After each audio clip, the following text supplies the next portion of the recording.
spanning the SEC. Well, the game of the week in the SEC is Alabama's 20-13 overtime victory at LSU. Just another miracle finish for the Crimson Tide. A couple years ago, you remember, A.J. McCarron led them down the field for that game-winning drive late in the game when it looked like they were beaten. Well, it happened again. This time maybe it wasn't quite as pretty, but you got to give a lot of credit to Blake Sims, the quarterback for Alabama, and Lane Kiffin, their offensive coordinator. After LSU went ahead 13-10 with just 50 seconds left in regulation, it didn't look like Alabama had much of a shot to come back, but they engineered a great last-minute drive to get into field goal range. Adam Griffith made that 27-yarder to send the game to overtime, and then Alabama's play calling in overtime was just fantastic. DeAndre White snagging that touchdown pass from Sims to take the lead, and then their defense doing the rest. Huge win for Alabama, and now they move on to play Mississippi State in a huge game next week.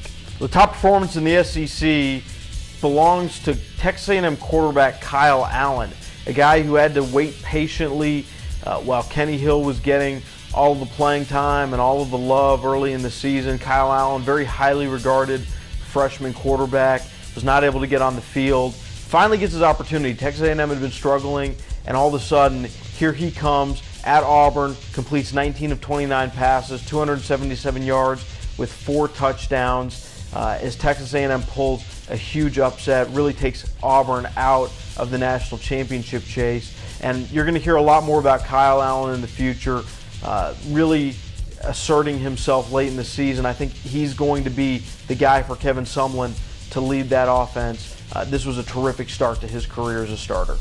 The developing story in the SEC is Kentucky's free fall.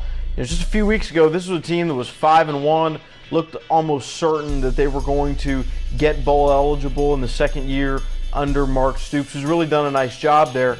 But the worm has turned. They've now lost 4 games in a row. They're 5-5, really struggling on both sides of the ball. Their defense completely broke down against Georgia this weekend as they lost 63-31. And getting that 6th win, what once looked like a absolute certainty, is now looking very shaky. They've got to go to Tennessee on November 15th.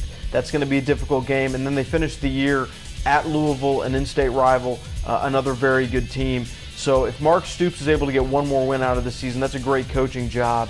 But now this looks like it may end up being a little bit of a disappointment for the Wildcats. Well, it always seems like there's a game of the year in the SEC every few weeks, and this is going to be no different next weekend in Tuscaloosa.